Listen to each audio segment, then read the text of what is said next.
రాష్ట్రంలో 30 లక్షల మంది నిరుద్యోగ యువత ఉద్యోగాల కోసం ఎదురుచూస్తూ తీవ్ర ఇబ్బందులు ఎదుర్కొంటున్నారని బీజేపీ శాసనసభాపక్ష నేత ఏలేటి మహేశ్వరరెడ్డి అన్నారు.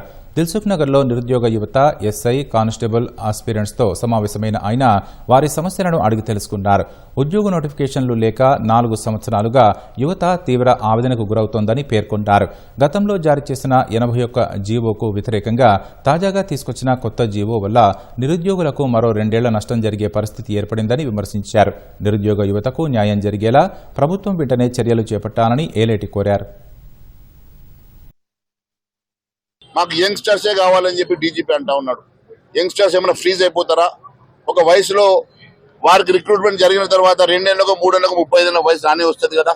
మరి దేనికోసం ఈరోజు మరి మీరు ఒక ఎస్ఐకి ఒక ఏజ్ లిమిట్, కానిస్టేబుల్ ఒక ఏజ్ లిమిట్ పెడతా ఉన్నారో దానికి సమాధానం చెప్పాలని చెప్పి మేము డిమాండ్ చేస్తా ఉన్నాం. 2 లక్షల ఉద్యోగాలు సంవత్సరం లోపల ఇస్తామని ఆ రోజు ప్రియాంక గాంధీ గారిని తీసుకొచ్చేసి ఇదే ప్రాంతంలో మీరు సరూర్ నగర్ లో వచ్చినటువంటి డిక్లరేషన్ ని ఈ రోజు ఎందుకోసం అమలు చేస్తలేరో మేము దాన్ని ప్రశ్నిస్తా ఉన్నాం. ఖచ్చితంగా 2 లక్షల ఉద్యోగాల నోటిఫికేషన్ ఇచ్చి తీరాల్సిందే.